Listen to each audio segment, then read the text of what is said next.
இயக்குனர் விவேகானந்தர் அவர்களை மேடைக்கு அழைக்கிறோம்.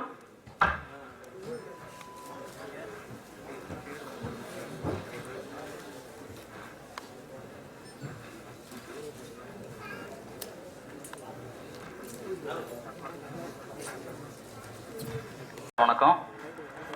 பத்திரிகை நண்பர்களுக்கும் தொலைக்காட்சி தோழர்களுக்கும் வந்திருக்கும் அனைவர்களுக்கும் இந்த மாலை பொழுதில் வணக்கத்தை தெரிவித்துக் கொண்டு, மேடையில் மிகப்பெரிய ஜாம்பான்களுக்கு வந்திருக்காங்க.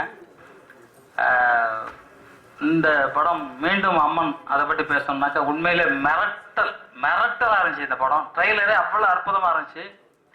ஆல்ரெடி அம்மன்கிற ஒரு படம் வந்து மிகப்பெரிய வெற்றி படம். அது எத்தனை வாட்டி போட்டாலும் பார்த்துக்கிட்டே இருக்கலாம் போல தோணும். இந்த படம் அதை விட மேலே ட்ரெய்லரே இன்னொரு வாட்டி போட மாட்டாங்களாங்கிற மாதிரி ஒரு ரொம்ப ஆவலாக இருந்துச்சு. இந்த படம் மியூசிக் டைரக்டர் பிரம்மாண்டமாக பண்ணியிருக்காரு. கொஞ்சம் கீழே உட்கார்றவங்களே அலற வச்சுட்டாரு. முழு படம் பார்க்கும்போது ஒரு மக்களுக்கு ஒரு நம்பிக்கையாக அந்த இடத்த விட்டு வெளியே வருவோங்கிற மாதிரி ஒரு அதட்டலான ஒரு மிரட்டலான இந்த படம் மிக பெரிய வெற்றி அடையும். இப்போ வந்து இதில் வந்து நம்ம டைரக்டரில் ஜாம்பவான் அப்படின்னு சொல்லணும். இந்திய அளவில் மிகப்பெரிய ஜாம்பான் பாக்யராஜ் சார் அவர்கள் வந்திருக்காங்க, மேடையில் வந்திருக்காங்க. அதே மாதிரி கலைப்புலி சேகரன் அவர்கள், தேனப்பன் சார் அவர்கள், ஆர்கே அவர்கள், இதில் வில்லனா நடித்த எனது சத்யபிரகாஷ், எனது அன்பு மாணவர். அவர் வந்து ஒட்டம்ப அப்படி ஒரு இரும்பு மாதிரி வச்சிருக்காரு. ஏன்னா அப்போ ப்ராக்டிஸ் பண்ணலேருந்து அப்படியே தான் வச்சிருக்காரு, உடம்பு அப்படி வச்சிருக்காரு. அவர் ஒரு என்ன சொல்றது, அவர் பார்த்தாலே நமக்கு படத்தில் பயம் வரும். அந்த மாதிரி தான் அவர் எல்லா படத்துலையும் பண்ணியிருப்பாரு. போலீஸ் ஸ்டோரின்னு ஒரு படம், கன்னட படம், அதில் பார்க்கும்போது எல்லாம் பார்த்தவங்கலாம் பயப்பட்டாங்க. இந்த படத்தை பார்க்கும்போது எல்லாரும் வீட்டில் இருக்கவங்க எல்லாம் பயந்து பீதி ஆயிடுவாங்க போல, அந்த மாதிரி பண்ணியிருக்காரு. அவருக்கும் இந்த பாராட்டுகள். எங்கள் கில்டு தலைவர் உட்கார்ந்துருக்காங்க, அவங்களுக்கு வாழ்த்துக்கள். எனக்கு வந்து அவசரமாக இன்னைக்கு வந்து எங்கள் எர்ணாவூர் நாராயணன் அவர்களுக்கு பிறந்த நாள், எம்எல்ஏ அவர்களுக்கு. நான் தான் தலைமை. இங்கேருந்து எர்ணாவூர் கிட்டத்தட்ட 33 கிலோமீட்டர் போனோம். அதனால யாரும் என்னை தவறாக நினைச்சுக்காதீங்க. நிறைய பேசணும், நிறைய அவங்க பேசுறதை கேட்கணும்னு நினைச்சேன். இந்த சந்தர்ப்பத்தில் எனக்கு விடை கொடுக்குமாறு கேட்டுக்கிறேன். நன்றி, வணக்கம். வாழ்க தமிழ், வெல்க தமிழ்.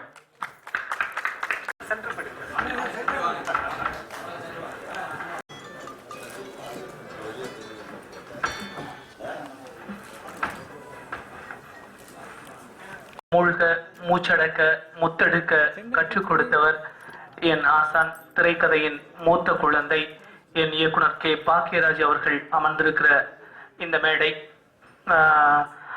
அவர் தான் என்னுடைய கவிதைகளை வந்து அறிமுகப்படுத்தினார். பாக்ய வார இதழில் ஒரு புதிய பானையில் பழைய சோறு அப்படிங்கிற ஒரு தொடர் எழுதும்போது, அந்த தொடர் எழுதும்போது அவர் துபாய் போயிட்டு வந்தபோது நான் அவருக்கு எழுதின ஒரு சின்ன முன் வாசகம் என் நினைவுக்கு வருது.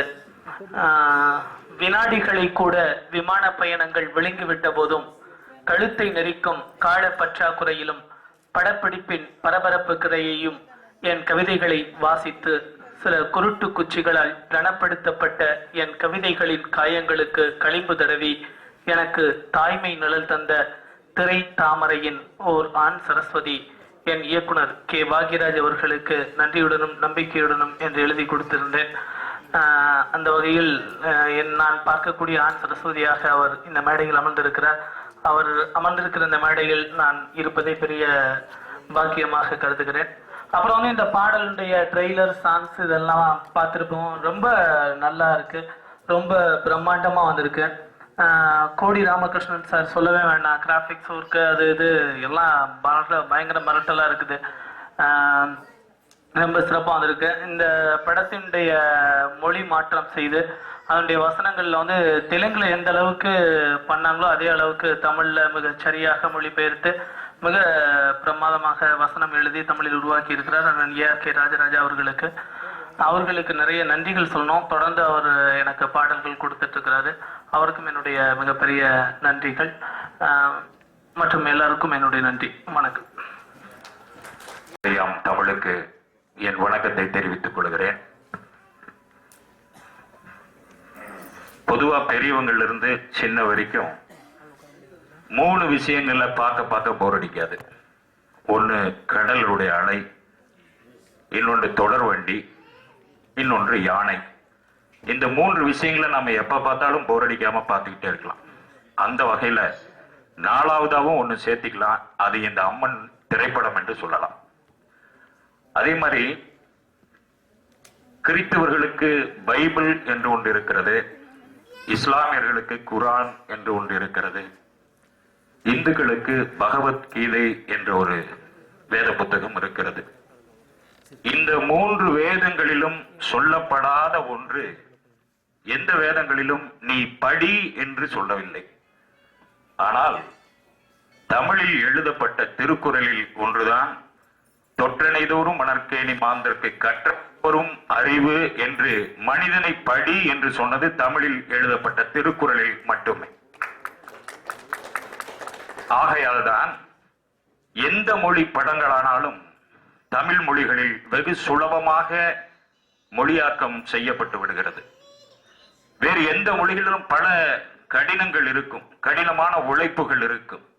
ஆனால் தமிழ் மொழியிலிருந்துதான் பல மொழிகளும் பிரிந்து சென்றிருக்கிறது என்பதற்கு சான்றாக எப்படி ஒரு மகன் தாயினுடைய அன்பில் கரைந்து போகிறானோ அதுபோல தமிழ் மொழிக்குள் எல்லா மொழியும் அடக்கம் என்பதை இந்த அம்மன் திரைப்படம் வெகுவாக உணர்த்துகிறது. இதில் தயாரிப்பாளர் சிவபிரகாசம் ஐயா அவர்கள், நான் நன்கு அறிவேன், 24 மணி நேரமும் திரைப்படம் திரைப்படம் திரைப்படம் என்று திரைப்படத்திற்குள்ளேயே தன் வாழ்க்கையை சுருக்கி கொண்டவர். என்னை போன்றவர்களுக்கெல்லாம் எழுதுவதற்கு வாய்ப்புகளை கொடுத்து கொண்டிருக்கிறவர். இந்த மேடையில் அதை நன்றி சொல்லும் வாய்ப்பாக நான் பயன்படுத்திக் கொள்கிறேன்.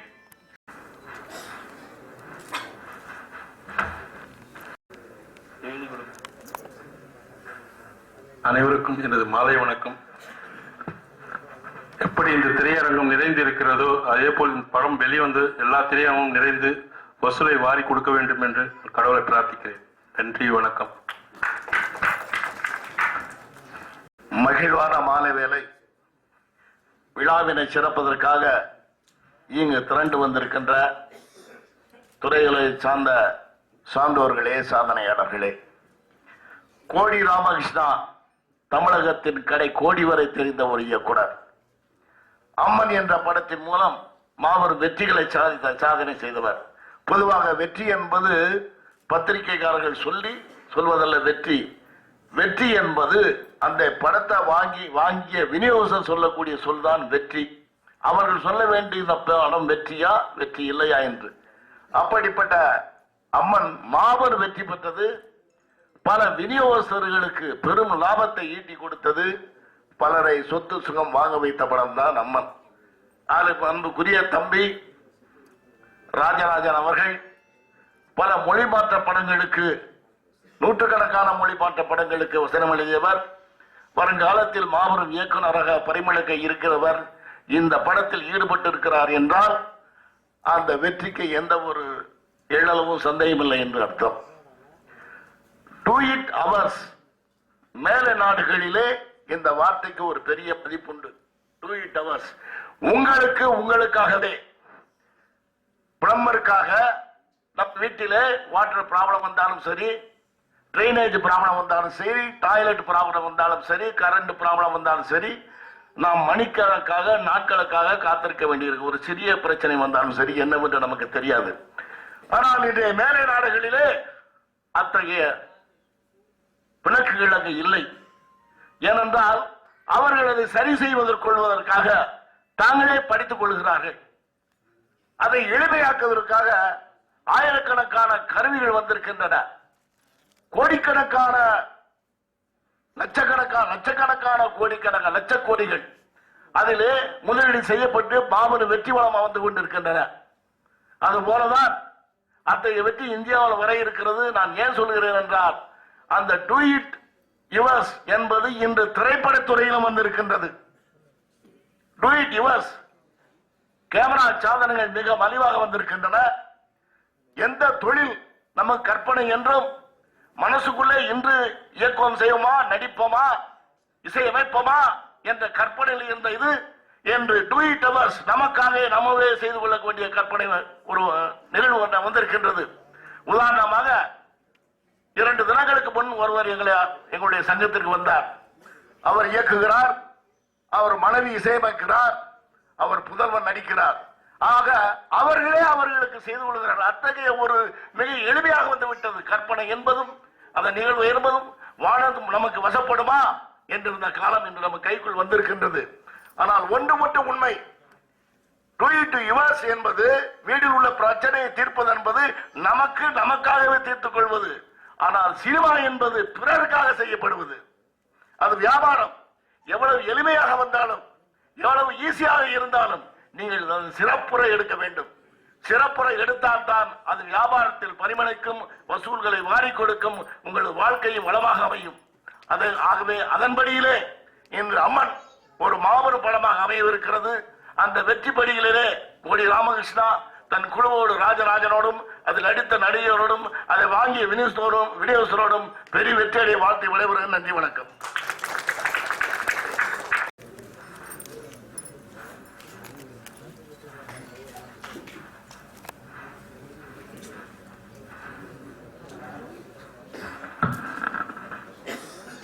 மேடையில் அமர்ந்திருக்கும் மதிப்புக்கும் மரியாதைக்கும் கூடிய கே பாக்கியராஜ் சார் அவர்கள் மற்றும் கில்டு தலைவர் பட்டேல் சேகர் மற்றும் ஜிகே மற்றும் டிபி கஜேந்திரன், கிருஷ்ணமூர்த்தி மற்றும் எல்லா பெரியவர்களுக்கும் வாழ்த்து வந்த நல்ல உள்ளங்களுக்கும் பத்திரிகையாளர்களுக்கும் ஃபோட்டோகிராஃபர்களுக்கும் என்னோட மாலை வணக்கம். அம்மன் படம் எல்லாருக்குமே இன்னைக்கு டிவியில் எந்த டைம் போட்டாலும் பார்க்குற ஒரு படம் அம்மன் படம். அது பெரியவங்களை விட்டு சின்னவங்களை விட்டு பார்க்குற அந்த அளவுக்கு ஒரு பிரம்மாண்டம்ங்கிறது சங்கர் மாதிரி சாமி படத்தில் பிரம்மாண்டம் கொடுத்தவர் கோடி ராமகிருஷ்ணன்.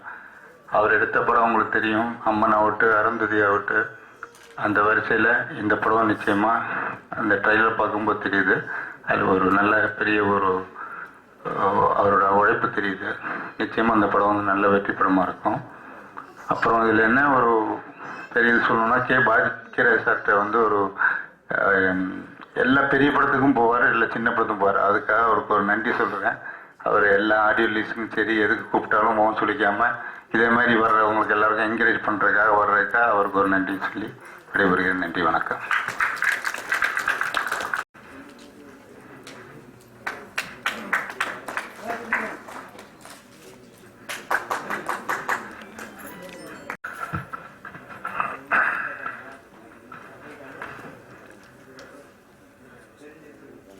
எல்லாருக்கும் வணக்கம்.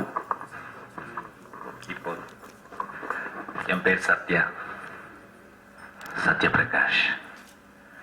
இது ஒரு சஸ்பென்ஸ் படத்துல பேசுற மாதிரி சத்யபிரகாஷ் அப்படின்னு சொல்றேன். ஆனா என் பேர் எனக்கு ரொம்ப மெதுவா சொன்னா ரொம்ப பிடிக்கும். ஆனா ஒருத்தருக்கு சொல்றது கிடையாது. டேய் வில்லன் வந்தாச்சுடா, டேய் வில்லன் வந்தாச்சுடா. இந்த வில்லன் கேட்டு நான் உள்ளக்குள்ள ஒரு வில்லன் ஆயிட்டேன். ஸோ உண்மையிலே நான் ஒரு அருமையான ஒரு வில்லன் கேரக்டர் பண்ண. அந்த படத்து பேர் வேட்டியை மடிச்சு கேட்டு எல்லாம் பார்த்துருப்பீங்க. ஸோ பாக்யராஜ் சார் படம் தான் அது. அந்த படம் பண்ணும்போது நான் நிறைய கற்றுக்கிட்டேன். ஸோ அதுக்கு பிஃபோரா, அதுக்கப்புறம், இன்னைக்கும், நாளைக்கும், டில் மை லாஸ்ட் பிரீத் நான் பாக்யராஜ் சார் கத்தான் சொன்னேன். சார், நான் உங்களோட சிஷ்யன், யூ ஆர் மை குரு. எனக்கு மட்டும் இல்லை, எனக்கு தெரிஞ்சு என் மாதிரி நிறைய பேருங்களுக்கு, நிறைய நடிகர் நடிகை யாரா ஆனாலும் ஏதாவது கத்துக்கணும், you want to learn something different, ஏதாவது புதுசா பண்ணணும், ஒரு ஸ்கிரீன் பிளே எப்படி ஃபார்மேட் பண்ணணும், அதெல்லாம் கத்துக்கிறதுக்கு பாக்யராஜ் சார் கிட்ட தான் போகணும். ஸோ நான் அவங்களோட சிஷ்யன் ஆகிறதுக்கு உண்மையிலே I am highly thankful to the god and thankful to the director Bhagyaraj sir. So அந்த ப்ரோசஸ்ல பண்ணும்போது இந்த படம் அம்மன். ஸோ இதோட டைரக்டர் பொறுத்தவரைக்கும் தனியா சொல்ல வேண்டிய அவசியம் இல்லை. 150 படங்கள் டைரக்ட் பண்ணி ஒரு கின்னஸ் புக்ஸ் ஆஃப் வேர்ல்ட் ரெக்கார்ட்ல இருக்க வேண்டிய ஒரு பெரிய டைரக்டர் அவங்களோட படம் உண்மையிலே கை தட்ட வேண்டிய ஒரு விஷயம் தான். இப்போ நம்ம இந்தியா பொறுத்தவரைக்கும் டோட்டல் உலகத்திலேயே நம்ம இந்தியால இருந்து ஒரு ஹாலிவுட் லெவல்ல பெருசா இன்னைக்கு கூட பேச வேண்டிய டெக்னீஷியன்ஸ், டைரக்டர்ஸ், ஆக்டர்ஸ் எல்லாம் வந்து தமிழ்நாடு மட்டும் தான் இருக்காங்க. ஃப்ரம் தமிழ்நாடு ஒரு music director Ilaiyaraaja sir, A R Rahman sir, directors, எத்தனையோ directors, art directors, actors. So ஹாலிவுட்ல வந்து மிச்சம் இந்தியா பொறுத்த வரைக்கும் நீங்க எடுத்தீங்கன்னா ஃபர்ஸ்ட் தமிழ்நாடுல ஒன்று வந்தீங்களா அப்படின்னு சொன்ன உடனே ஒரு பெரிய மரியாதை. Because this I have seen in Los Angeles. நான் ஒரு இங்கிலீஷ் படம் பண்ணேன். அந்த இங்கிலீஷ் படத்தோட ப்ரொஜெக்ஷன் அங்கே போட்டாங்க லாஸ் ஏஞ்சலஸ்லயே. ஸோ அங்கே போகும்போது வேர் ஃப்ரம் யூ ஆர் கமிங்? நான் சார் ஐ ஆம் கமிங் ஃப்ரம் மெட்ராஸ். ஓ, அந்த ஓ அப்படி சொன்னாங்க இல்லையா, அந்த ஓல வந்து எனக்கு அவ்வளோ பெரிய சந்தோஷம் வந்துச்சு. Actually that is the power of Tamil Nadu உண்மையிலேயே. அண்ட் அப்படிப்பட்ட நம்ம தமிழ்நாடுல ஒரே தமிழ் படம் அம்மன். அந்த அம்மன் படத்துல வந்து மாதிரி ஒரு சின்ன நடிகன் வந்து ஒரு பெரிய கேரக்டர் பண்றது வந்து உண்மையிலே ஆண்டவரோட அனுகிரகம் அப்படித்தான் நினைக்கிறேன். ஆக்சுவலி டோட்டல் தமிழ்நாடு மக்களுக்கு நான் கையெழுத்து கும்பிடுறேன். ரொம்ப ரொம்ப நன்றி, ரொம்ப ரொம்ப நன்றி. ஆக்சுவலி ஸோ நான் எல்லா மொழி பண்றேன். ஒரியா, பெங்காலி, பீகாரி, போஜ்புரி, தெலுங்கு, கன்னடா, மலையாளம், இங்கிலீஷ், ஹிந்தி. ஸோ இந்த படங்கள் எல்லாம் பண்றதுக்கு வந்து எனக்கு வாய்ப்பு கிடைக்கிறதுக்கு ஃபர்ஸ்ட் காரணம் என்னடான்னா வேட்டியை மடிச்சுக்கிறது. அதுக்கப்புறம் வந்து கோல்மால், மிட்டா மிராஸ், அதுக்கப்புறம் வாசு சார் படம் காக்கை சிறகு நிலை. ஸோ இப்படிப்பட்ட படங்களை பண்ணிக்கிட்டு தான் நான் ஒரு ஸ்டெப் ஏறிக்கிட்டு இன்னைக்கு வந்து ஒரு தெலுங்கு பண்றான்னா அங்க ஒரு ஸ்டேட்டஸ் எனக்கு கொடுக்குறாங்க. ஒரு போஜ்புரி போனா, ஒரு ஹிந்தி போனா கொடுக்குறாங்கன்னா இது எல்லாருக்கும் வந்து நான் மெட்ராஸ்ல இருந்து போகிறதுக்கு எனக்கு கொடுக்க வேண்டிய ஒரு மரியாதை வந்து 10 மணிக்கு ஜாஸ்தியா இருக்கு as compared to the other states. இது எனக்கு தெரியும். This is my experience. I am sharing on the stage along with all the peoples and with the whole Tamil Nadu. So நான் மட்டும் இல்லை, இன் மை ஃபீலிங்ஸ் மாதிரி எந்த நடிகனா ஆகணும் இன்னைக்கு ட்ரை பண்ற ஆளுங்க, ஒரு ஸ்டேஜ்ல வந்த ஆளுங்க, பெரிய ஸ்டேஜ்ல இருக்கிற ஆளுங்க எல்லாரும் வந்து நீங்க எடுத்து பாத்தீங்கன்னா ஒரு சினிமா இண்டஸ்ட்ரியில நாங்க பண்றோம்னா அதே ஒரு ஒரு ஆண்டவ கொடுத்த ஒரு பெரிய அனுகிரகம். நான் எப்பவுமே என்னோட ஃப்ரெண்ட்ஸுக்கு சொல்லுவான், இப்போ நீங்க நம்ம போயிட்டு இருக்கோம், ஒரு இடத்துல ஒரு சின்ன கூட்டம் இருக்கு, பக்கத்துல கார்ல போகும்போது கேட்பேன் அந்த என்ன கூட்டம் அப்பாது? இல்ல சார் அங்க வந்து ஏதோ ஒரு மினிஸ்டர்ஸ் யாரோ வந்து ஸ்பீச் கொடுங்க. அப்படியா? ஐயோ சீக்கிரமா போப்பா, இல்ல டிராபிக் பிளாக் ஆயிடும். அதே சப்போஸ் அந்த இடத்துல என்னப்பா? இல்ல சார் அது ஒரு ஷூட்டிங் போட்டு இருக்கு. யார் இருக்காங்க? இவங்க அவங்கள ஒரு 2 மினிட்ஸ் இரு. உடனே கார் இறங்கி நான் போய் பாரு. நான் மட்டும் இல்லை, யாரா இருந்தாலும் போய் பார்த்துக்கிட்டு ஒரு கை காமிச்சுட்டு ஹாய்ன்னு சொல்லிவிட்டு வந்துருவாங்க. That is the affection everybody is having for the cinema. So அந்த மாதிரி ஒரு அஃபெக்ஷன் ப்ரோமியெல்லாம் இருக்க வேண்டிய ஒரு ஆளை நான் ஆகிறதுனால உண்மையிலேயே எவ்வளவு பெரிய ஒரு அதிர்ஷ்டமான விஷயம். இன்னைக்கு இந்த மேடை வந்து நான் அவங்களோட எல்லாரோட பெரிய பெரிய ஆளுங்கள்ல உட்காந்துட்டு இருக்காங்க, அவங்களோட ஷேர் பண்றேன். உண்மையில எங்க அப்பா அம்மா கொடுத்த எனக்கு ஒரு ஆசீர்வாதம், ஆண்டவ கொடுத்த அனுகிரகம், நீங்களெல்லாம் கொடுத்த ஒரு பெரிய லவ், அஃபெக்ஷன், அன்பு. ஸோ இது வந்து உண்மையில சொல்லுவாங்க, அப்பா அம்மாவோட கடமை வந்து எந்த பிள்ளை ஆனாலும் சரி ஒரு ஜென்மத்துல வந்து ரிட்டர்ன் பண்ண முடியாது அப்படின்னு சொல்லி. பட் நான் என்ன சொல்றேன், அதோட சேர்ந்து இன்னொரு வார்த்தை கூட சொல்றேன். ஒரு சினிமா இண்டஸ்ட்ரியில் நம்ம எல்லாம் சேர்ந்து இருக்கிறது வந்து சினிமா இண்டஸ்ட்ரி அப்படி சொல்லிவிட்டு நம்ம எல்லாம் வாழ்த்துக்கிட்டு இருக்கோம் இல்லையா? இப்படிப்பட்ட ஒரு லைஃப் உண்மையிலே திருப்பி யாருக்கும் கிடைக்காது. Actually maybe I don't know other ஜென்மம் இருக்கோ இல்லையோ எனக்கு தெரியாது. பட் நான் எத்தனை ஜென்மத்துல வந்தாலும் சரி திருப்பி தமிழ்நாடுல வந்துக்கிட்டு திருப்பி தமிழ் இண்டஸ்ட்ரியில வந்து நான் ஒரு நடிகனா இருக்கணும் சரி, ஆண்டவுக்கு வந்து 1008 தடவை பேசிக்கிட்டு இருக்கேன், கேட்டுக்கிட்டு இருக்கேன், வாங்கிட்டு இருக்கேன், ரிக்வெஸ்ட் பண்ணிட்டு இருக்கேன். உங்க எல்லாருக்கும் என்னோட நன்றி, ரொம்ப ரொம்ப thanks. Thank you very much sir. நீங்க கோழி சோடா படம் பார்த்திருப்பீங்க, அதுல கொடூரமா இருந்த நாயுடு இவர்தான். மேலே இருந்த மீடியா மக்களுக்கு என் வணக்கம். ஸ்டார்ட் கேமரா சொன்னா ஆக்ட் பண்ண தெரியுமாடா, மேடையில ஏறி பேசணும்னா கொஞ்சம் கட்ஸ் வேணும், அது கொஞ்சம் கம்மி தான் இருக்கு. எனவே மீண்டும் அம்மன் இந்த படம் வாங்கிட்டு என் நண்பர் ராஜராஜன், பாலாஜி அண்ட் சிவபிரகாஷ் சார், இந்த நண்பர் 3 பேரும் நல்லா இருக்கணும். இந்த படம் பெரிய வெற்றி அடிக்கணும், இதுதான் நான் அம்மன் வேண்டிக்கிறேன். Thank you very much. மேடையிலே வீற்றிருக்கும் ஆண்டோர்களுக்கும் சான்றோர்களுக்கும் இந்த நல்லதொரு விழாவுக்கு வந்திருக்கும் ஊடக பெருமக்களுக்கும் நண்பர்களுக்கும் அன்பர்களுக்கும் என்னுடைய நன்றிகள் இந்த வணக்கங்கள். அதாவது வந்து சினிமாவுக்கு ஒரு கோல்டன் பீரியட் அது அப்படின்னா அது வந்து அந்த 80க்கு அப்புறம் 90, 95, 100, 2000 வரைக்கும் அது ஒரு பெரிய நல்ல கோல்டன் பீரியட். அந்த கோல்டன் பீரியட்ல உருவான டைரக்டர்கள்லாம் இன்னை வரைக்கும் வெற்றி கொடி நாட்டிட்டு இருக்காங்க. அவர்களில் ஒருத்தர் தான் கோடி ராமகிருஷ்ணா. நான் வந்து பாலச்சந்தர் சாரோட நான் உதவியாளராக 5-6 படங்கள் ஒர்க் பண்ணியிருக்கேன். அதுக்கப்புறம் விசு சார் கிட்ட நிறைய அவருடைய முதல் படம் மணல் கயிறு தொட்டு எல்லாம் நிறைய 20-25 படங்களுக்கு மேல அவருடன் நான் ஒர்க் பண்ணியிருக்கேன். ஆனா நான் வந்து என்ன யாரு குரு அப்படின்னா, நான் பாலச்சந்தர் சார் என் குருவாக இருந்தாலும் விசு சார் என் குருவாக இருந்தாலும் நான் வந்து இந்த சினிமா இண்டஸ்ட்ரியில 3 பேரை நான் வந்து என்னுடைய மானசீக குருவா நான் சொல்வேன். ஒன்று வந்து எஸ்பி முத்துராமன் சார், ஒன்று வந்து ராமநாராயணன் சார், இன்னொன்று வந்து கோடி ராமகிருஷ்ணன். ஏன்னா அவங்க பார்த்துதான் நம்ம ரூட்டு. எப்பவுமே இந்த மாதிரி பட்ஜெட்ல ஒரு ரொம்ப ஆர்ப்பாட்டமான படைப்புகளா இல்லாம அடக்கமா நல்ல கருத்துள்ள கதைகளா பண்ணணும். இப்படி எல்லாம் பண்ண அது அப்புறம் அந்த மாதிரி ஒரு சிந்தனை எனக்கு. ஒரு விசு சார் மாதிரி பாலச்சந்தர் சார் மாதிரி ரொம்ப நான் வந்து இன்டலெக்சுவலா என்னால படம் இயக்கம் எனக்கு அப்பயே ஒரு தாழ்வு மனப்பான்மையினால இவங்க மாதிரி அதை நம்ம வந்துடணும். அது மாதிரி அந்த எஸ்பி முத்துராமன் சார் மாதிரி ஒரு பட்ஜெட்டு பிளானிங், அதே மாதிரி ராமநாராயண் சார் மாதிரி எளிமை, கோடி ராமகிருஷ்ணன் மாதிரி ஏதாவது அந்த சின்ன விஷயத்த கூட நல்லா பெருசா பண்ணணுங்கிற அந்த இது வந்து எனக்கு வந்து அந்த 3 பேருமே இன்ஸ்பிரேஷனா இருந்தாங்க. கிட்டத்தட்ட கோடி ராமகிருஷ்ணன் படங்கள் எல்லா படமும் தெலுங்கு படங்கள்லாம் நிறைய பார்த்திருக்கேன்.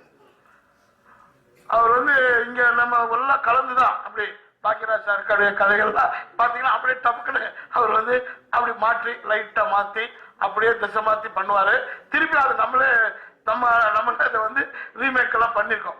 இந்த மாதிரி அவர் வந்து ரொம்ப கேஷுவலா நல்ல சுறுசுறுப்பா நிறைய படங்களை 100கணக்கான படங்களை இயக்கி சாதனை புரிஞ்சிருக்காரு. அது குறிப்பா நம்ம தமிழ்நாட்டில் அவர் ஒரு மிகப்பெரிய ஒரு சாதனை படம் ஒன்று கொடுத்தார். அந்த ஸ்டேட் படங்கள் எல்லாம் தூக்கி இன்னை வரைக்கும் ரெக்கார்ட் பிரேக்கா இருக்கிறது அம்மன். அந்த மாதிரி அருந்ததி இப்ப வந்து மீண்டும் அம்மன்.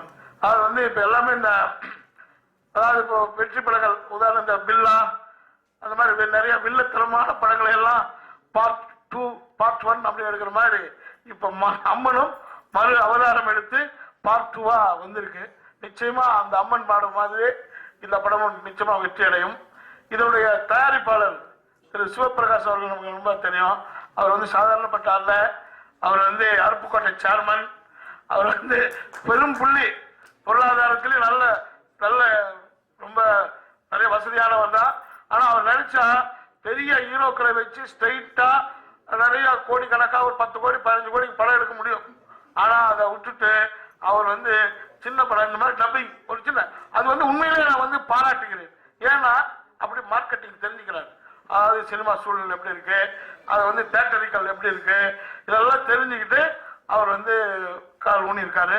நிச்சயமா இந்த படத்துக்கு அப்புறம் ஒரு ஸ்டேட் படம் பெரிய பட்ஜெட்ல எடுப்பாரு. அவருக்கு என்னுடைய வாழ்த்துக்கள். அது மாதிரி இங்க சத்ய பிரகாஷ் பேசுறாரு. அதாவது வந்து என்னுடைய படம் ஒரே ஒரு படத்துல சீனாத்தானா படத்துல அவர் நடிச்சாரு. ஒரு படம் தான் நடிச்சாரு. ஆனா என்னமோ என்னுடைய எல்லா படத்திலையும் நடிச்ச மாதிரியே ஒரு ஃபீலிங். அந்த அளவுக்கு ஒரு நட்பு பாசம். எங்க பார்த்தாலும் அந்த அன்பு பாசம். சொன்னாரு எனக்கு வந்து இந்த தமிழ் இதுதான் எனக்கு பிடிக்கும். ஏன்னா நான் வந்து சென்னை அப்படிங்கிறத சொல்லியே நான் பெருமைப்படுறேன் அப்படின்னாரு. அது வந்து அதை விட அவருக்கு ஒரு முக்கியமான ஒரு காரணம் என்னன்னா, அவர் வந்து சினிமாவை காதலிக்கிறார், ரொம்ப நேசிப்பார். ஷூட்டிங் ஸ்பாட்ல ஆர்டிஸ்ட் எல்லாம் ஒரு ஷாட் முடிஞ்ச உடனே போய் உட்காந்துக்கலாம், ரிலாக்ஸ் பண்ணிக்கலாம் அப்படிங்கிற சிந்தனை இல்லாம அடுத்த ஷாட்டுக்கு உண்டான ப்ரிப்பரேஷன், அந்த ஆர்வம், அந்த கலந்து ஆலோசித்து அந்த மாதிரி ஒரு டெவலப் பண்ணணும் அப்படிங்கிற ஒரு ஏக்கமும் அந்த மாதிரி ஊக்கமும் அவருக்கு இருக்கிறதுனால தான் இன்னைக்கு வந்து இத்தனை மொழியில இன்னமும் அவர் நடிச்சா இன்னும் நிறைய நடிப்பார். அந்த சத்யராஜ் சார் மாதிரிலாம் இப்ப பாருங்க, சத்யராஜ் கால்ஷீட் கிடையாது, ஒரு படமே அவரால் பண்ண முடியாது. ஏன்னா அந்த உழைப்பு தான், அந்த உழைப்பு, அந்த நேசல், அந்த லவ், சினிமாவை லவ் பண்ணதுதான். இந்த மாதிரி நல்ல ஒரு கலைஞர்கள் ஒரு தமிழ் சினிமா, அந்த தமிழ் சினிமா திசை மாறி போகாம திருப்பூர் நல்லா வரணும். அரசாங்கத்தினுடைய அரவணைப்பு வேணும். அந்த அரசாங்கத்துடைய அரவணைப்பை நாம தேடணும். ஏன்னா இப்ப நம்ம வந்து ஏதோ தாயில்லா பிள்ளை போல் தெரிகிறது. இப்போ இவரு சொன்னாரு, ஜி சேகரன் வந்து ஒரு படம் எடுக்க வந்தாங்க. அதாவது நமக்கு நாமே மாதிரி பையன் ஹீரோ, அப்பா மியூசிக் டைரக்டரு, அம்மா மியூசிக் டைரக்டர், அப்பா டைரக்டரு அப்படின்னு. உண்மையில எனக்கும் ஆசை தான். என்ன பண்றது, எனக்கு வந்து மகன் கிடையாது, மனைவிக்கு ஞானம் இல்லை, சங்கீதக்காரன் இல்லை. அதனால உண்மையிலே சினிமா இனிமே அப்படித்தான் எடுத்து ஆகணும், வேற வழி கிடையாது. ஏன்னா முன்ன வந்து பாரதி ராஜா சார் வந்து மதுரை மீனாட்சி அம்மன் கோயில் வாசல்ல பாண்டியனை பார்த்து ஹீரோ ஆக்கினாரு. இப்பெல்லாம் அப்படி ஆக்க முடியாது. அப்படி ஆக்கணும்னா 5 கோடி 6 கோடி அவருக்கு மொழி எழுதணும். பாருங்க, பட்டியல் சேகர் சார் அழகா ஒரு 7-8 கோடி விட்டாரு, தப்புன்னு பையனை கொண்டு வந்துட்டார். இன்னைக்கு பாருங்க ஆல் ரவுண்ட் வந்துட்டு இருக்காங்க. இனிமேல் வந்து வாரிசுகளை உருவாக்கணும். அதாவது எப்படி நம்ம பிள்ளைகளுக்கு வந்து கல்யாணம் பண்ணி வைக்கிறோம் சீரும் சிறப்புமா அள்ளி கொட்டி வான வேடிக்கையை விட்டு, அது மாதிரி நம்ம பசங்களை வந்து இருக்கணும். ஏன்னா யாரோ ரோட்ல போற பையனுக்காக நம்ம 6 கோடி 7 கோடி சொல்லி வாழ்நாள் நம்ம கடனாளி ஆகி செல்வதற்கு. நான் ஏன் இப்ப 3 வருஷம் படம் பண்ணலன்னு அதுக்காக காத்துட்டு இருக்கேன். அதாவது சார் என் பையனை டைரக்டர் ஆக்குங்க அப்படின்னா, அப்ப நம்மளுடைய திறமை நம்மளோட அனுபவங்களை எல்லாம் வச்சு அவனை ஒரு ஹீரோ ஆக்கலாம், இல்லை டைரக்டர் ஆக்கலாம், அப்படிலாம் ப்ராஜெக்ட் பண்ணணும்னு நான் காத்துட்டு இருக்கிறேன். இதெல்லாம் மாறி நல்லா வரணும். உண்மையை ஒண்ணு சொல்ல போனா, சினிமாவில வந்து பிஸியா இருக்கிற காலகட்டத்தில் டைரக்ஷனை ரொம்ப அவசரமா புரிஞ்சுக்கிட்டு சும்மா குத்து மதிப்பா டைரக்ஷன் பண்ணலாம். இப்ப வீட்டுல சும்மா இருக்கும்போது நிறைய படங்களை பார்த்து நிறைய படித்து ஓரளவுக்கு இவ்வளவுக்கா விஷயம் டைரக்ஷன்ல அப்படின்னு நினைக்கும் போது ஒரு வாய்ப்பு வர மாட்டேங்குது. அதனால இப்ப நடிக்க போயிட்டு இருக்கிறேன், ஏதோ நடிச்சுட்டு இருக்கிறேன். ஆனா கடைசி வரைக்கும் இந்த சினிமா அந்த காலை டிஃபன் அந்த இட்லி வடை பூரி பொங்கல் சாப்பிட்டாதான் உடம்பு வந்து ஆரோக்கியமா இருக்குது. அதனால அந்த ஆரோக்கியத்தை இறைவன் கொடுக்க வேண்டி விரும்பி கேட்டுக்கொண்டு விடுகிறேன். நன்றி. உங்க எல்லாருக்கும் என்னோட வணக்கங்கள். ஆக்சுவலா 200 படம் முடிச்சோம், இன்னும் அந்த சிவலிங்கமா எத்தனையோ படத்துல என்னென்னமோ பண்ணோம், அந்த சிவலிங்கம் நின்று போச்சு. எதனால இந்த சிவலிங்கம் நின்று போச்சு அப்படின்னா, அது தெய்வீக சம்பந்தப்பட்ட விஷயம். தெய்வமோ தெய்வீகமோ என்னைக்குமே தோக்காது, இந்த அம்மன் தோக்காது.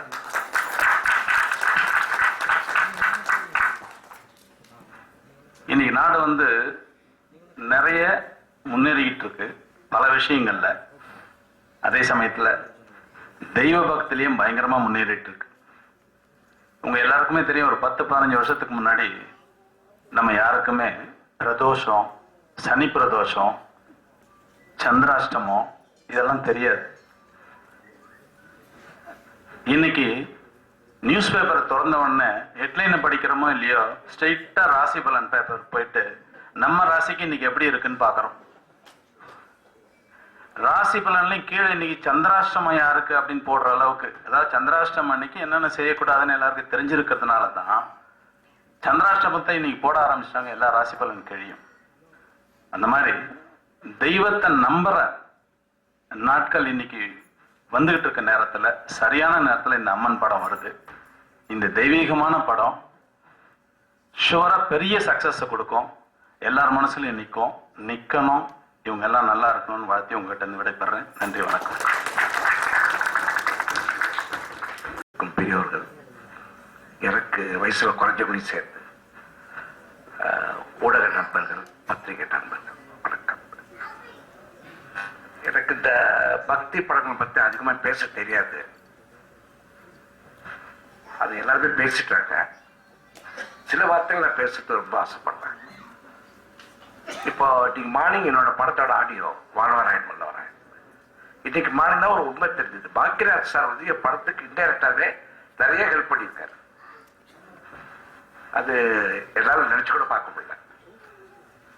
அதே மாதிரி கட் ஷாட் சத்யபிரகாஷ் சார் எந்த ஊர்ல பிறந்தீங்க? What's your birth place? Bihar.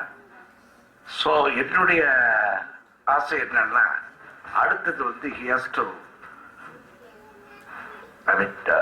தமிழ்நாட்டில் பிறக்கணும்னு ஆசைப்படுறேன். நாயுடு சார் ஒருத்தர் நான் டப்பிங்ல இருக்கப்போ உள்ள வந்தாரு, விஸ்வமூர்த்தி தான் கூப்பிட்டு வந்தாரு. அவங்க 2 பேரும் மறந்துட்டாங்க. ஸோ இப்போ இன்னைக்கு ஸ்டேஜுக்கு பார்த்து 2 வில்லனுங்க கண்டுபிடிச்சிருக்கேன். நான் பார்க்கலாம் அவங்கள. அதில் கண்டிப்பா இருவருக்கும் வாய்ப்புகள் உண்டு எனது அடுத்த படத்தில். சத்யபிரகாஷ் பேசுறப்ப எனக்கு ஒண்ணு மட்டும் ஞாபகம் வந்தது. என்னையே நான் கண்ணாடியில பாக்குற பேர். I love cinema. ஒரு ஸ்கிரிப்ட் வந்ததுல பாக்கியராஜ் சார் குருமான் நினைச்சுக்கிட்டு அதை ட்ரில் பண்ணி நோண்டி 3 வருஷம் ரவுண்ட் வந்திருக்காங்க. அதனாலயே என்னமோ என்னுடைய எல்லா படங்களும் வெற்றி அடைஞ்சிருக்கு. அதே மாதிரி ஒவ்வொரு இன்ஸ்ட்ருமெண்ட்டும் நான் போய் உள்ள உட்கார்ந்து எழுதிட்டுருப்பேன். அதை அவர் சொல்றப்ப என்ன பாக்குற மாதிரி இருந்தது. Sathyaprakash again I'm giving my appreciation to Satyaprakash for his love to the cinema. இதுக்கு மேல எனக்கு எதுவும் ஜாஸ்தி பேச தேடப்பா இருக்காரு.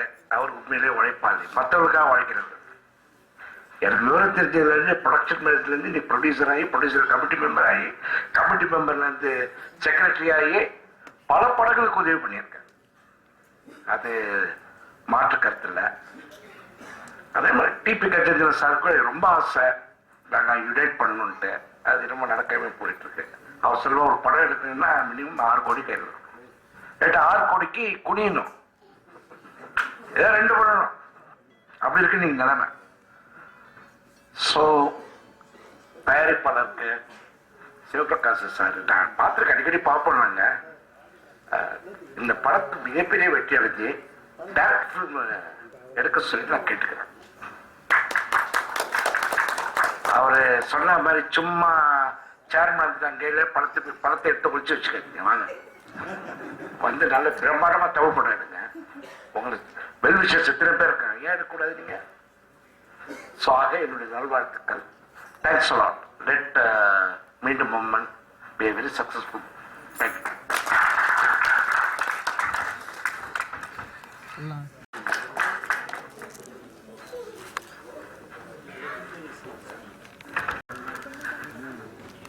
மேடையில் அமர்ந்திருக்கும் மரியாதைக்குரிய திரையுலக பிரமுகர்களுக்கும் மற்றும் முன்னால் அமர்ந்திருக்கும் அனைத்து நண்பர்களுக்கும், பத்திரிகையாளர் நண்பர்களுக்கும், ஊடக நண்பர்களுக்கும் எல்லாத்துக்கும் என்னுடைய பணிவான வணக்கம் தெரிவிச்சுக்கிறேன். அதே மாதிரி இந்த படத்தை வந்து தன்னுடைய துணைவியார் பேர்ல அருப்புக்கோட்டை சேர்மன் சிவபிரகாசம் அவர்கள் வந்து தயாரிச்சிருக்காரு. அவருக்கும் அவருக்கு வலதுகரமா இருக்கக்கூடிய ராஜராஜன் அவர்கள் அவங்களுக்கும் என்னுடைய வணக்கத்தையும் வாழ்த்துக்களையும் முதலே தெரிவிச்சுக்கிறேன். இந்த படத்துல வந்து சொல்றதுக்கு முன்னாடி ஒரு சின்ன பில்டப் என்னன்னா, ஒரு ஊருக்கு புதுசா ஒருத்தன் போயிருந்தான். அந்த புதுசா போன இடத்துல வந்து அவனுக்கு ஒரு தகராறு என்னன்னா, அவனுக்கு அந்த ஊர் பாஷை தெரியாது. சரி, அந்த மொழி தெரியாதனால என்னடா பண்றது, அவனுக்கு சர்ச்சுக்கு போய் ஆகணும். அன்னைக்கு சண்டே சர்ச்சில் போய் பிரார்த்தனை பண்ணணும். ஆனா இவனுக்கு என்ன பண்றதுன்னு தெரியல, பாஷை தெரியாம அந்த சர்ச்சுக்கு எங்கேன்னு விசாரிச்சு போயிட்டான். போய் உள்ள போனோம்னு என்ன பண்றதுன்னு தெரியல, அவங்க பேசுற பாஷை புரியாதுன்னு சொல்லிட்டு முன்னால ஒரு ஆள் உட்காந்துட்டு இருந்தாரு. மெல்ல போய் அவர் பக்கத்துல போய் உட்கார்ந்தான். உட்கார்ந்துன்னு பாதிரியார் ஒவ்வொன்றும் சொல்ல சொல்ல, ஏதோ பிரேயரை பத்தி ஒவ்வொன்றும் சொல்ல சொல்ல, அவர் கை இப்படி பண்ண அப்படி பண்ண இப்படி பார்க்க இப்படி ஒவ்வொன்றா கையெல்லாம் அசிச்சோன்னே அவரை பார்த்துட்டு இவனும் அதே மாதிரி வந்து அவரை பார்த்துட்டு அப்படியே அசிச்சுக்கிட்டே இருந்தான். அப்புறம் ரொம்ப நேரம் அவர் என்னென்ன செய்யறாரோ எல்லாம் பண்ணிட்டு அவர் கீழே குமிஞ்சு இவரும் கீழே குமிஞ்சிட்டு எல்லாம் பண்ணா.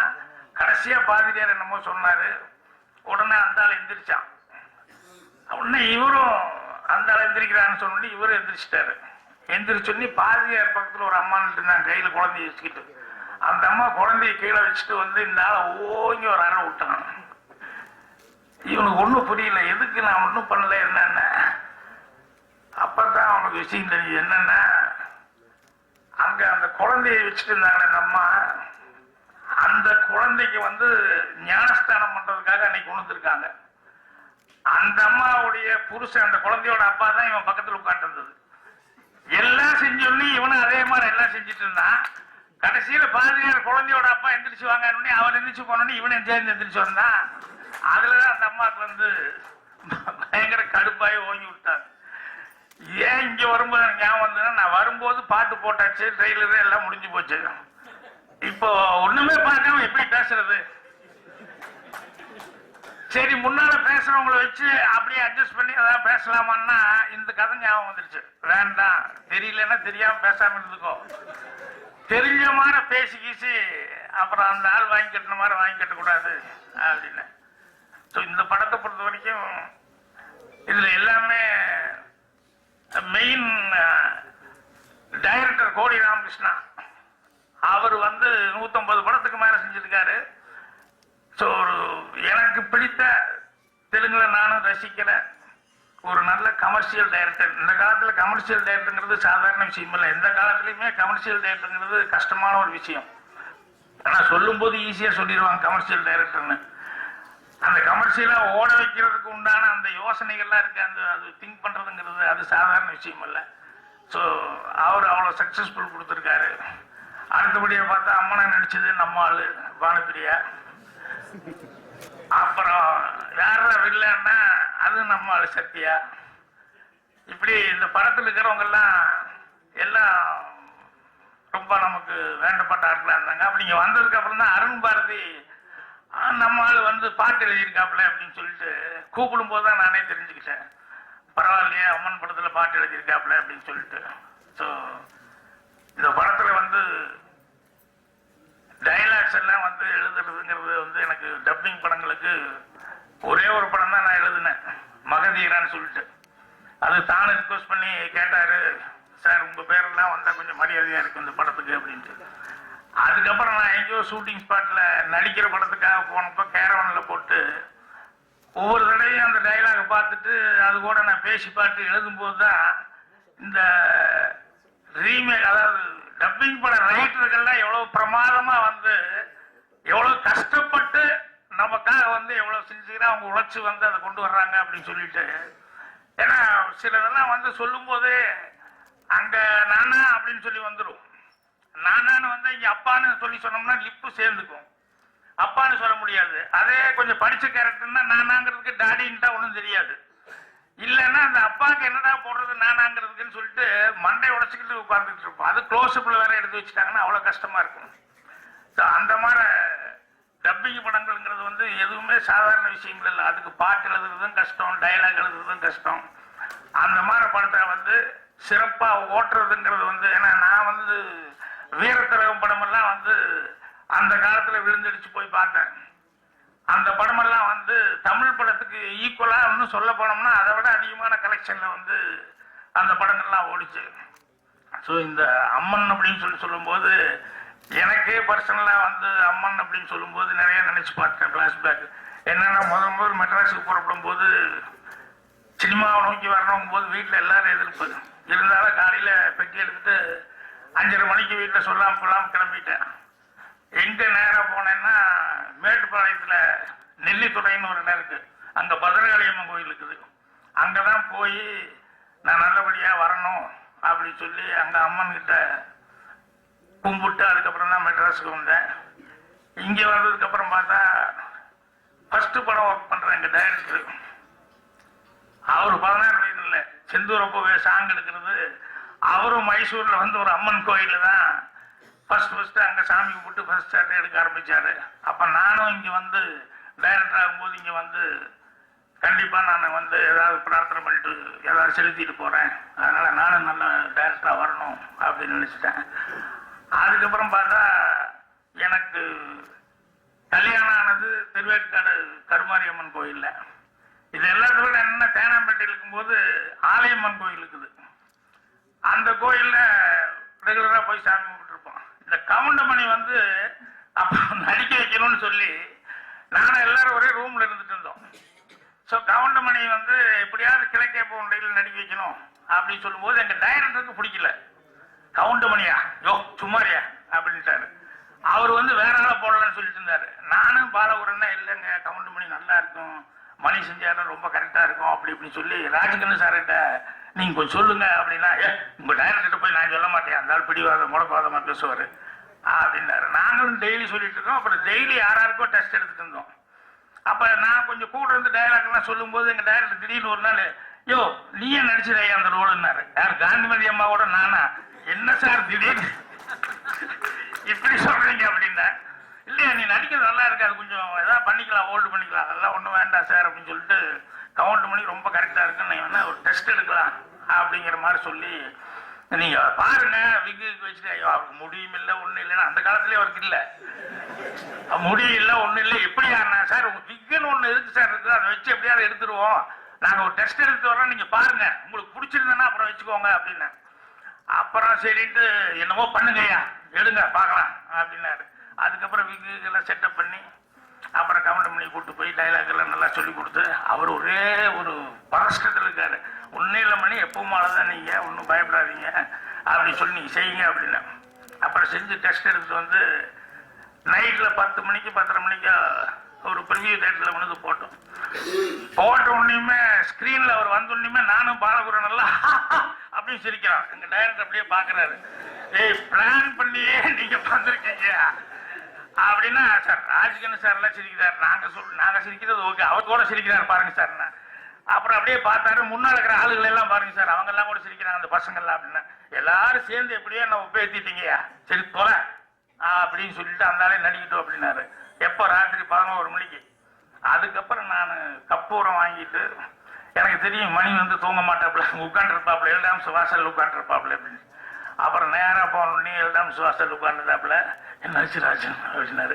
வாங்க மணி அப்படின்னு சொல்லிட்டு கூப்பிட்டு நேரம் ஆலயம் கோயில் எல்லாம் கூட்டியாச்சு. நேரத்துக்கு ஒருத்தர் இல்லை, இருந்தாலும் ஆலயம் கோயிலுக்கு வந்து நான் பிரார்த்தனை பண்ணிக்கிட்டேன் மணி அப்படின்னு சொல்லிட்டு முதல்ல இந்த கப்பூரத்தை ஏற்றுங்க அப்படின்னு சொல்லி ராஜன் ஓகே ஆயிடுச்சு. கப்பூரத்தை ஏற்றுங்க, அதுக்கு தானே ஓகே ஆனது தானே ஏற்ற சொல்கிறேன்னு. அப்புறம் அப்படியே கண்ணில் கடற்கடன்னு தண்ணி வந்துருச்சு. அதுக்கப்புறம் கப்பூரத்தை ஏற்றி கும்பிட்டாரு. அம்மன் அப்படின்னு சொல்லும்போது இப்படி எல்லாமே எனக்கு ஞாபகம் வருது. கஜேந்திர சார் பேசிட்டு இருக்கும்போது வேற ஒன்று ஞாபகம் வந்தது. அவர் இப்போ நிறைய படங்கள்லாம் சும்மா போட்டு பார்த்துக்கிட்டு இருக்கிறேன், எல்லாம் கவனிச்சுக்கிட்டு இருக்கிறேன் நல்லா அப்படின்னு. அவரை வச்சு ஒரு காமெடி என்னன்னா, இங்கிருந்து ஆந்திரா நடிக்க போயிருந்தேன் நான். நடிக்க போனப்போ அங்கே தெலுங்குல ஒரு படம் நடிச்சுட்டு இருக்கும்போது திடீர்னு வேற ஒரு டைரக்டர் ஒருத்தர் வந்தார். சார் என்ன ஒரு டைரக்டர் அப்படின்னு சொல்லிட்டு அவர் பேரெல்லாம் சொல்லி நான் பிக்சர் மாரி ஆக்ட் செய்யாடி அப்படின்னாரு. நான் என்ன படங்க என்னன்னு சொல்லி கேட்டேன். தமிழில் வந்து ஹிட்டான படம், அதனால நீங்க அதுல வந்து நடிக்கணும் அப்படியா அப்படின்னா சரி அப்படின்னு சொல்லிட்டு நீங்க கேசட் கொடுக்குறேன்னு கையோடு கொண்டு வந்தாரு. அப்புறம் அந்த கேசட் வாங்கிட்டு பார்த்தா டிபி கஜேந்திரன் அப்படின்னு போட்டிருந்த டைரக்ஷன். ஆனா நம்மால் இவர் பண்ணியிருக்காரு, என்ன படம் நான் தமிழ்ல பார்க்காம விட்டுனேன் அப்படின்னு சொல்லிட்டு சரி போடுவோம் அப்படின்னு சொல்லி போட்டேன். போட்டு அப்படியே பார்த்துக்கிட்டே இருந்தேன். அப்படியே போக போக பார்த்தா எங்கதை அவர் குறை சொல்றதுக்காக நான் சொல்லல, அவருக்கே தெரியாது, யாரோ ரைட்டு சொல்லியிருக்காரு. நான் இது டிவிக்கு தான் எழுதி கொடுத்தேன், தூயவன் பையனுக்காக வந்து ராஜ் டிவிக்காக எழுதி கொடுத்தது. அதுல கூட உள்ள போந்து சுட்டாங்களேடா அப்படின்னு சொல்லிட்டு. அது மாதிரி எதுக்கு சொல்றேன்னா, கஜேந்திர சார் இனிமேல் யாராவது வந்தானா கொஞ்சம் நல்லா கேட்டுக்கோங்க. ஏப்பா அது உங்க கதை தானா இல்ல சுட்ட கதையா சுடாத கதையா? ஏன்னா அவர் இன்னொருத்தர் பத்தி கூட சொல்லிட்டு இருந்தாரு, அவர் இதே மாதிரி சுட்டுட்டாரு. சுட்டுட்டு இன்னும் கேஸ் நடந்துகிட்டே இருக்குது. இன்னும் வேண்டாங்க வேண்டாங்கன்னு சொல்ல எடுத்துட்டாரு. அந்த மாதிரி சில பேருக்கு வந்து அது ஒரு ஹேபிட் ஆகி போச்சு, பழக்கம் ஆகி போச்சு. அடுத்தவங்க எப்படா ஏமாறுவாங்க பிடிச்சிடலாம் அப்படின்னு சொல்லிட்டு. நான் வந்து மற்றதெல்லாம் நிறைய வந்து அந்த மாதிரி வர்றதை வந்து நான் பெருசா எடுத்துக்க மாட்டேன். என்னன்னா பரவாயில்ல நம்ம பண்ண படம் தானே, அதுல இருந்து ஏதோ பண்றாங்க அப்படி இப்படின்னு போவேன். சில நேரங்களில் ரெடியா வச்சிருப்பேன் ஒரு சீன் வேற ஏதோ ஒரு கதைக்கு, அது திடீர்னு வந்துடும். அப்பதான் ஷாக்கா இருக்கும். இப்ப இந்த படம் துணை முதல்வர்ல ஒரு சீனு, அது தேர்தல் பத்தின படம், அரசியல் படம். இதுல வந்து ஒரு சீன் நல்ல சீனு என்னன்னா, ஒருத்தன் போய் ஓட்டு போடுறதுக்கு போவான். நான் எலெக்ஷன் நிற்பேன். அப்போ ஓட்டு போடுறதுக்கு போயிட்டு வரும்போது அந்த நாட்டாமை கிட்ட வந்து, அந்த ஊர் நாட்டாமை, எனக்கு பயந்துகிட்டே இருப்பேன். என்னன்னா நம்ம ஜெயராம் சொல்லுவாப்ல, இல்ல இல்ல ஒன்னும் பயப்பட வேண்டாம் பங்காளி, அண்ணா எல்லாம் கரெக்டா ஓட்டு போட்டுருவாங்க, நம்ம ஆளுக்கெல்லாம் உனக்கு தான் போடுவாங்கண்ணே. ஆனா எனக்கு போடுவாங்கன்னு தெரியுது பங்காளி, ஆனா என் பேரை கரெக்டா படிச்சு என் சின்னத்தை கரெக்டா பார்த்து அதுல கரெக்டா குத்தி கரெக்டா பொட்டியில போடணுமே, அதுலதான் நம்ம ஆளுக்கு கோளாறு வந்துடும் அப்படின்னு. சேச்சா நம்ம ஊர் பேர் மஞ்சமாக்கான ஊரா இருக்கலாம், அதுக்காக நீ ஆளுகள் இவ்வளவு எஸ்டிமேட் போடக்கூடாது அப்படின்னா அவர் நாட்டாம் பண்ணிட்டாரு, அவர்கிட்ட கேட்போம் அப்படின்னு. அப்புறம் நாட்டாம் வந்தோடனே நாட்டாம பங்காளிக்கு தானே ஓட்டு போட்டீங்கன்னு சொல்லி ஜெயராம் கேட்பாரு. அப்படின்னு இப்படி கேட்டீங்க, இவர் விட்டு வேற யாருக்கு போடுவேன், ஃபர்ஸ்ட் முதல் ஓட்டே இவருக்கு தான் போட்டேன் அப்படின்னா. முதல் ஓட்டா என்ன சொல்றீங்க? ஆமா முதல் ஓட்டு இவருக்கு தான் போட்டானே, நம்ம ஊருக்கு எல்லாமே இவர் தான் கரெக்டாக செய்வாருன்னு. அப்புறம் நேற்று வந்து ஒரு 6 இருக்கு பாருவார், 300-400 ரூபா இருக்கும். அந்த மாலை ஒருத்தன் வாங்கிட்டு வந்தான், அந்த காக்கா கட்சிக்காரன். போனா போகுதுன்னு அவனுக்கு ஒன்று போட்டேன். உடனே கூட இருக்க அளவு சொல்லுவாரு, மீதி சமாச்சாரம் சொல்ல முடியும், அதையும் சொல்லு அப்படின்னு. அது என்ன மீதி அப்படின்னு நான் கேட்பேன். இல்ல அந்த கூக்கா கட்சிக்காரன் இருக்கானே, அவன் எது வந்து காலையே விழுந்துட்டான். அப்புறம் நான் தான் அவனுக்கு ஒன்று போடையே அப்படின்னா, அப்புறம் அவனுக்கு ஒன்று போட்டாரு அப்படின்னு 3 பேர்த்துக்கு போட்டாச்சு அப்படின்னு சொல்லுவாங்க. அதுக்கப்புறம் பார்த்தா அடுத்த ஆள் வருவாரு, நெல்லை சிவா நினைச்சிருப்பாரு. அவர் வந்தோடனே அவர் எங்கிட்ட வந்து, மேஸ்திரி எங்கிட்ட வந்து ஒரு கான்ட்ராக்ட் வேணும், நீங்க எம்எல்ஏ வந்துருவீங்க, கண்டிப்பா எனக்கு கொடுக்கணும் அப்படின்னு சொல்லி கேட்டிருந்தாரு. கொடுக்குறோன்னு இப்போ அவர் வந்தாரு.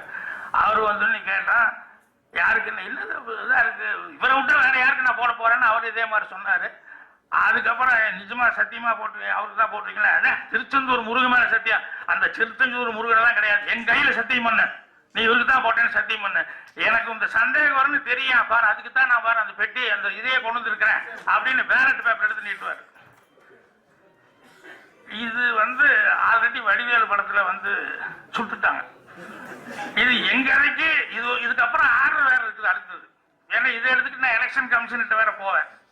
போய் சார் நம்மளால இப்படி தப்பு பண்ணிட்டாரு அப்படின்னு சொன்னோடனே, என்னென்ன இப்படி மாட்டி இப்படி போட்டுங்களா நம்புறதுக்காக என்கிட்ட கொண்டு வந்துட்டாரு அப்படின்னு. அதுக்கு இல்லை நான் உங்களை பற்றி கேள்விப்பட்டேன், அதனால எனக்கு ஒரு ஐடியா தோணுச்சு. என்ன ஐடியான்னு, இதை நீங்க எப்படியாவது கொண்டு உள்ள போட்டுருங்க அப்படின்னு. அவரு இதை உள்ள போடுறதுக்கு என்ன ஐடியா போட்டு வரல, என்ன உள்ள தான் ஐடியா பண்ணிட்டு வந்திருக்க. ஸோ இப்படி கண்டினியூஸா ஒரு எபிசோடா வந்து அந்த கதைக்குன்னு பேசி வச்சிருந்தது. இதே எவ்வளோ ஒரு அசிஸ்டன்ட், அவனுக்கு என்ன கஷ்டகாலமோ தெரியல, அவன் சுட்டு போயிட்டான். நான் போய் வடிவேலுகிட்ட கேட்க முடியும், வடிவேலு இப்படி பண்ணிட்டாங்களே யாருப்பா என்னன்னு. சரி விடுன்னு சில விஷயங்கள் அப்படி வந்து விட்டுறது உண்டு, அதை ஒன்றும் பெருசுப்படுத்திக்கிறது இல்லை. சிலது வேண்டான்னு சொல்ல சொல்ல பண்ணும்போது தான் மனசுக்கு ரொம்ப கஷ்டமா இருக்கும். ஸோ கஜேந்திரன் சார் சொல்லும்போது அதெல்லாம் ஞாபகம் வந்துருச்சு. அதனால அம்மன் படங்கிறது என்னுடைய ரியல் லைஃப்லயே வந்து எல்லாமே அந்த அம்மன் அப்படிங்கிறது, நான் வந்ததும் சரி, வரும்போது எங்கள் டைரக்டர் ஃபர்ஸ்ட் படம் ஆரம்பிக்கும் போதும் சரி, ஒவ்வொரு விஷயத்துலையும் அந்த அம்மன் சம்மந்தப்பட்டதான் நிறைய விஷயங்கள் நடந்துருக்கனால எனக்கு அந்த நம்பிக்கை உண்டு. அதனால ரொம்ப நாள் ஆச்சு இந்த மாதிரி பக்தி படம். ஏன்னா எனக்கு இந்த திருவிளையாடல் பூம்புகார் இதெல்லாம் வந்து எங்கள் பாட்டி தான் என்னை கை பிடிச்சி கூப்பிட்டு போக. அவங்களுக்கு துணைக்கு ஒரு ஆள் வேணும்னு. பஸ் தெரியாது எங்கள் பாட்டிக்கு, இது எத்தனை நம்பர் பஸ்ஸுக்கானு கேட்கும். அவர் எங்கள் பாட்டிக்கு அதெல்லாம் தெரியும், எந்த பஸ்ஸு எந்த தேட்டருக்கு போகும் அப்படிங்கிறது. ஸோ அவங்க கூட எல்லாம் போய் தான் இந்த மாதிரி திருவிளையாடல் இந்த மாதிரி படங்கள்லாம் பார்த்துக்கிட்டு இருந்தேன். ஸோ எனக்கே இந்த படம் வந்து வெளியே வந்து அந்த மியூசிக் சவுண்டு இதெல்லாம் கேட்கும்போது, அது கண்பாடி கிருஷ்ணாவை ரொம்ப நல்லா மியூசிக்னுடைய சவுண்டு இதாக இருந்தது. எல்லாரும் பேசும்போது கூட சொன்னாங்க. எனக்கும் இந்த படத்தை பார்க்கணுங்கிற ஒரு ஆர்வம். எப்படி ப்ரிவியூ போடுவாங்க பார்க்குறேன். கண்டிப்பாக இந்த படம் நல்லபடியாக வெற்றி அடையணும்னு சொல்லி அதே அம்மனை நான் வந்து கேட்டுக்கிறேன். எல்லோருக்கும் மீண்டும் என்னுடைய வாழ்த்துக்கள். இது கூட ரொம்ப நல்லா இது தொகுப்பு கரெக்டாக செஞ்சுட்டு இருக்காங்க. எல்லாத்துக்கும் என்னுடைய வாழ்த்துக்கள். நன்றி.